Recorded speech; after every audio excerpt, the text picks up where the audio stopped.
Hello and welcome to this episode of Macro Sutra. I'm PCA Sharad Raghavan, Deputy Editor.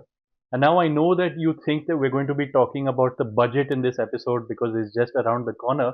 But the thing is, we preempted you. We did the budget episode last week. And so this time around, we're going to be talking about something that is actually quite important for the banking and financial system. And that's to do with the liquidity in the system. Why liquidity is important, what the RBI has been doing to enhance liquidity, and whether these measures are going to work. These have knock-on effects for the economy, so it's an important thing to talk about. And to discuss all of this, we have with you Radhika Pandey, Associate Professor at NIPFB. Thank you so much, Radhika, for Thank you, joining us. Sharad. But before we start with that, I had an appeal to make before you, which is please do subscribe to ThePrint. It allows us to do the kind of ground reporting that we're making a name for ourselves doing. And it also allows us to do the kind of discussions. We bring in experts. We can do all of this thanks to your subscriptions. But apart from that, it also gets you several benefits.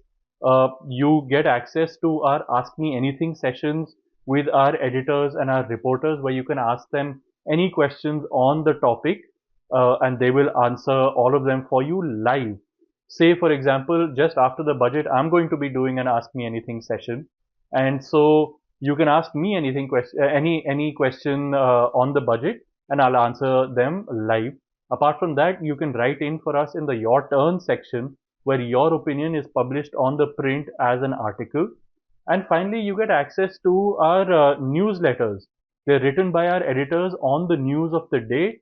And, there's some amount of commentary there. We pick and choose which news points we need to highlight for you. And all of that comes straight to your inbox. So it's well worth it for you. And it's definitely helpful for us. So please do subscribe.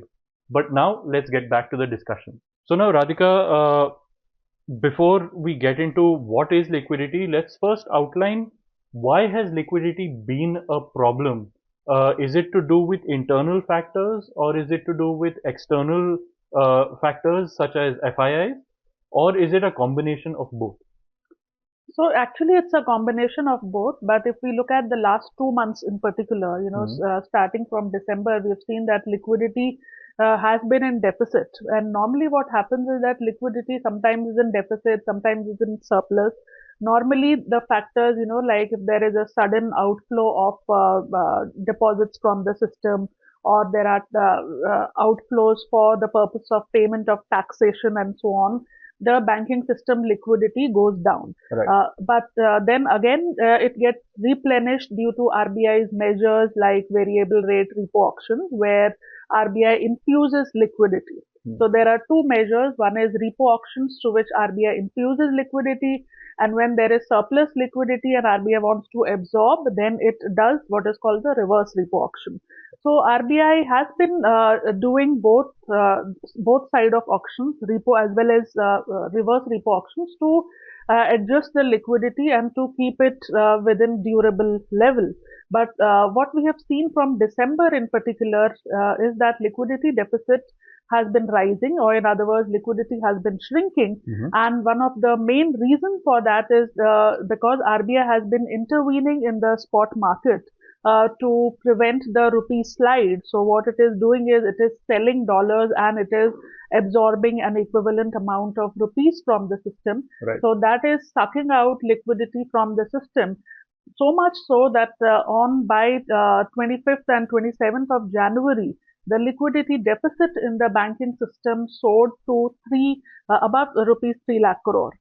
So it is then that the RBI announced another set of measures to boost liquidity in the system. So that is one, the most immediate factor is the RBI's intervention, and that is also to do with the FPI selling, the dollar outflows, which That's the external factor. That is the external factor, that the dollar has been, there has been a sustained outflows of dollars due to FPI selling in the Indian equity market, and that is also imposing pressure on the interbank liquidity.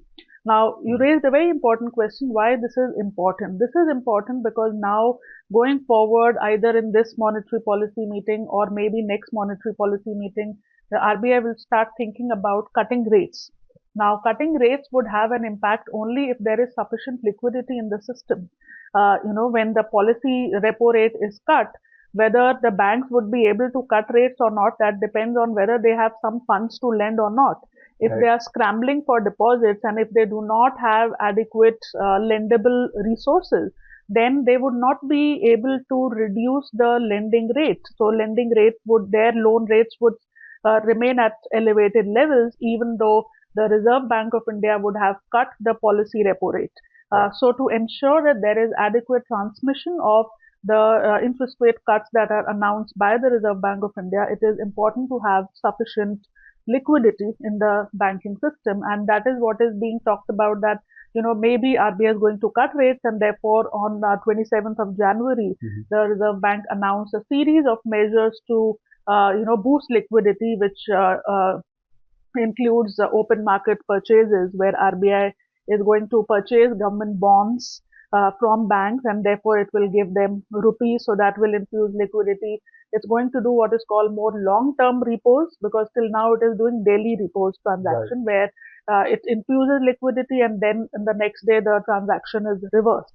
So these are more long-term repo transactions that the Reserve Bank has announced on 27th of January.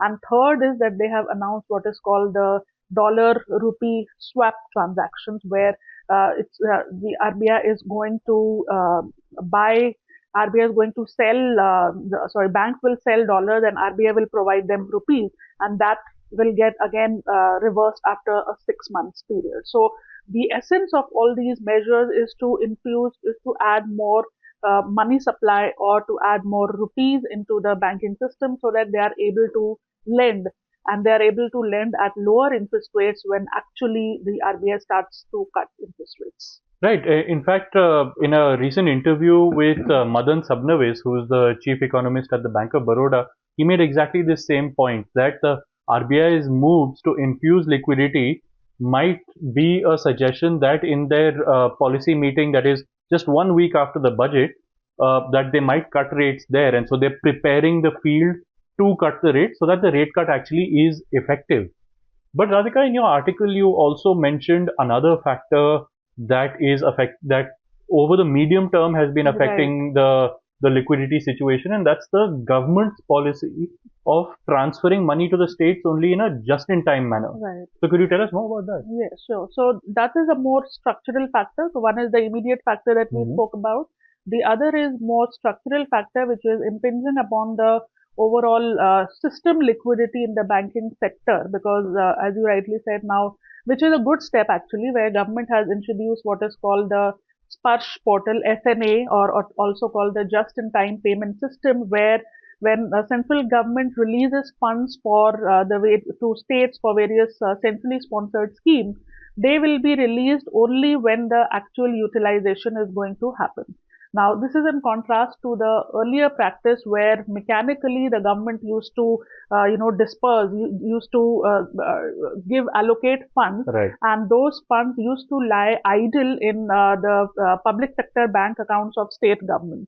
So they used to serve as a good measure of liquidity for the public sector banks of various state governments, because they have idle cash balances lying in their current account.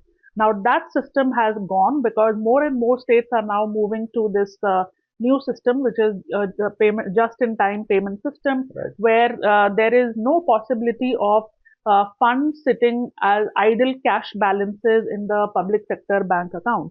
So that is also something which is impacting the liquidity of the banking sector. So, but this is something which is not going to be reversed, and the banks have to learn to live with it, because this is a system which will improve the utilization of the available resources. Right, it's a positive reform. It's a positive reform, but it is having this unintended repercussions on the banking system liquidity at a time when banking system liquidity is already tight. Right. And there is another factor which could actually hinder the effectiveness of the measures that are announced, in particular the open market operation, which is, so open market operations is the purchase and sale of government bonds by the Reserve Bank of India. Right. So when if it wants to infuse liquidity, RBI will purchase government bonds from banks. Now that requires that banks need to have adequate government bonds with them to be able to tender to the RBI, so that the RBI will in exchange give rupees to banking sector. Now, in parallel, the Reserve Bank of India has introduced what is called the liquidity coverage ratio. Again, a macroprudential measure to mitigate the risk of unexpected deposit withdrawal. So they are saying that there are some deposits which are accompanied with internet-based facilities which are unstable, which can be withdrawn anytime. So for that, they have kept what is called a runoff factor. So they have increased the possibility of such deposits being withdrawn at an unexpected on an unexpected basis. And what the RBI wants is that the bank should keep buffer in the form of government securities, because now it's so much easier for you to take your money out money. And then we have had such kind of crisis in other countries. We have seen such kind of crisis. So this liquidity coverage norm was introduced, which is again something which is a good thing from the macroprudential point of view. But again, at this point in time, because there is this liquidity crisis, banks are requesting the Reserve Bank of India to either defer this liquidity coverage norms, which are supposed to be implemented from 1st of April 2025, or they make some changes. What they are saying is that we are keeping some amount of deposits in the form of cash reserve ratio. Count that also as liquid assets. Right now it is only their investment in government securities. So all these things are something in the medium to long run will make things difficult to ensure that liquidity remains at a comfortable level, because a lot of things are happening at the same time. The other thing is that the credit deposit ratio of banks are very high, as I've shown in one of my sections of the article, that public sector banks credit deposit ratio is very high. So actually at this point in time, banks are scrambling for deposits at a time when liquidity is in deficit. Is in short supply, right? So, and apart from this, there's also a kind of a tangential connection with the budget itself. Correct. Because the reason that now, even if they lower interest rates, the RBI lowers interest rates, companies will come ahead, come forward and take loans if they project that they have investments coming up, and they'll invest only if they see demand in the economy. And now it's down to the budget to infuse some sort of demand resurgence, because that seems to be a big problem in the economy right now. So all of this is connected in one way or the other.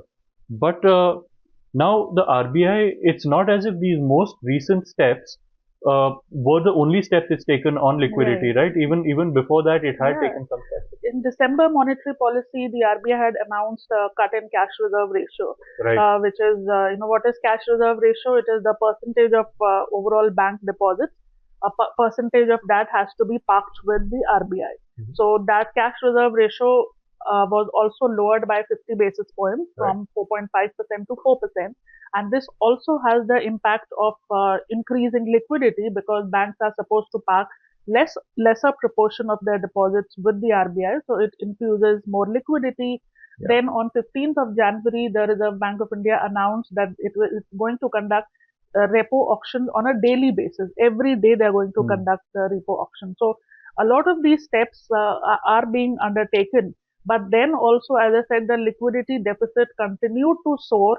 And by 25th of January, despite these efforts, the liquidity deficit rose to more than 3 lakh crore.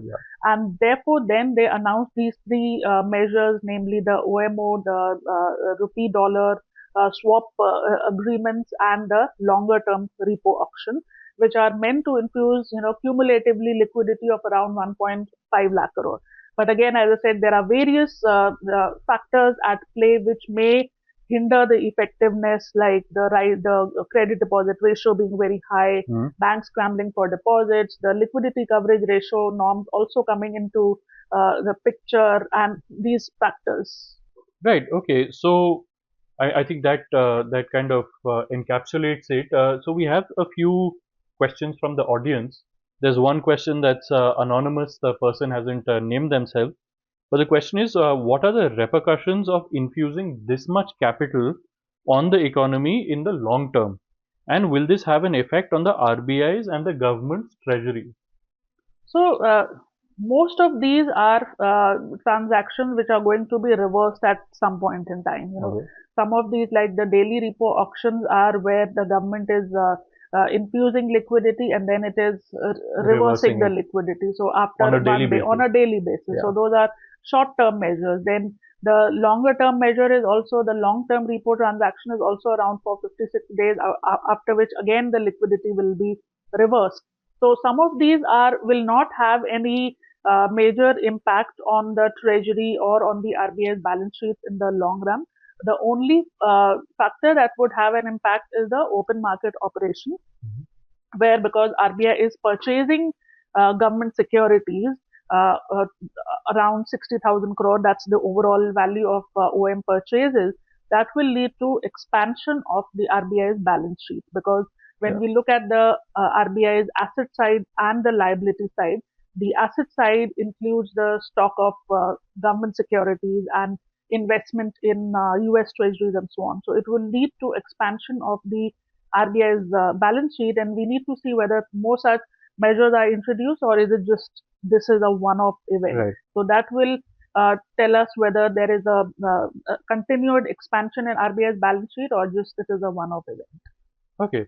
And Aditya asks, if the budget comes up with a tax cut and the RBI also cuts its rates simultaneously with so much liquidity in the market, I'm guessing, after the infusion, and also people having disposable incomes as well, when do you think the impact of this can be seen, considering that the tax amendments will kick in only from the next financial year, that is from April 1st onwards, and banks sometimes they delay any sort of interest rate cut. Correct. Yeah. So that's very important, and that again takes us back to the question of whether what will be the effectiveness of the repo rate cuts, Right. because the effectiveness of repo rate cuts hinges a lot on the liquidity position of banks.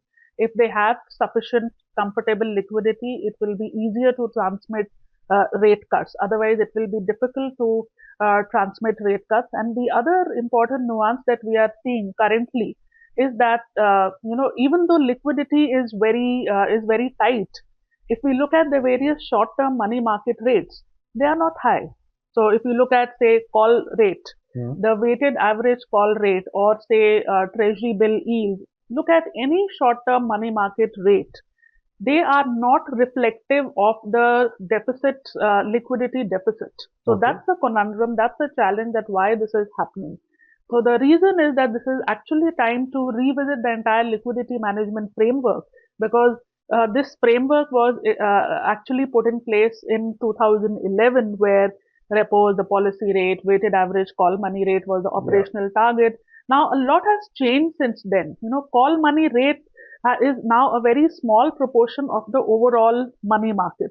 Hmm. Now, what is more important is the third party repo. What is more important is the market repo.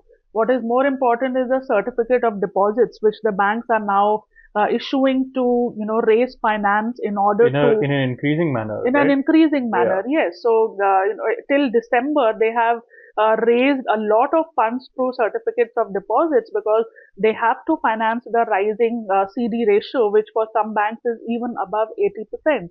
So, it is time to move away from the call money rate, because that is not reflecting the state of affairs in the liquidity market. So, no, you get to feel that, okay, there is no problem in the short term money market rate, so liquidity is not a problem. It's not like that. Right. Liquidity is a serious problem. The fact is that the entire liquidity management framework has to be revisited, and we need to consider moving to other short term rates which are able to capture the tightness in the liquidity, which currently the call money rate is not able to capture. So it's time to shift to looking at the CD rates, the certificate of deposit Right. rate, which is actually picking up the tightness. So that's very important in that context, that the entire transmission mechanism of the rate cuts would happen from the repo rate to the money market rates and to the lending rates of banks.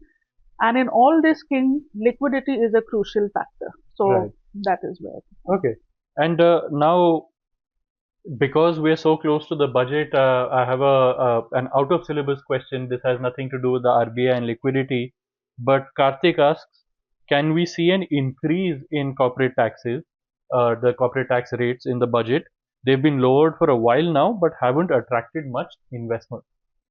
No, I don't think that corporate tax rates would be raised, particularly Yeah, because nor do I. private investments are languishing. Mm. Corporate profitability is low, so we don't see that corporate taxes would be raised, and that collections from corporate taxes have not been rising. Mainly because the corporate profitability has been low, and also because of the uncertain global environment and the muted consumption. So unless there is more certainty around what's going to happen globally, what's going to happen to the impact of Trump's policies on the corporate sector, we don't see the, at this point in time, raising a corporate tax rate would be very counterproductive. So this is a time to support the various engines of growth, the consumption investment rather than increasing rates. So this is actually time to start thinking about cutting the taxes on income to boost consumption, and that will help in boosting private sector investments so that there is not only just the government capex that keeps on increasing, helping in growth momentum, but private investment also picks up. Right. So there you go. That's what we have for you. There is a liquidity problem in the system, and this is important because liquidity affects a whole variety of things, including if the RBI cuts the interest rates in the next monetary policy meeting, which is the first week of February, then the liquidity conditions will determine whether the banks can pass this on to all of us. Whether we can avail of lower interest rates and all of that is determined by how much liquidity the banks have. And so the RBI has taken some measures to infuse liquidity. But the thing is that there are a whole range of constraints and a whole range of factors that have led to this liquidity crisis. And those factors aren't easing. FIIs are still selling. The government has put in place this just-in-time transfers to states, and that's not changing. It's a positive reform, so it shouldn't also change. And to shore up the rupee exchange rate, the RBI is likely to continue selling dollars. So all of the things that are affecting the liquidity position are going to remain, but the RBI is doing the best it can. We'll have to see how that works out. But all of this has an important bearing on even the budget and the decisions that are announced in the budget. All of it is interconnected. But on that note, that's all from us. Thank you for watching.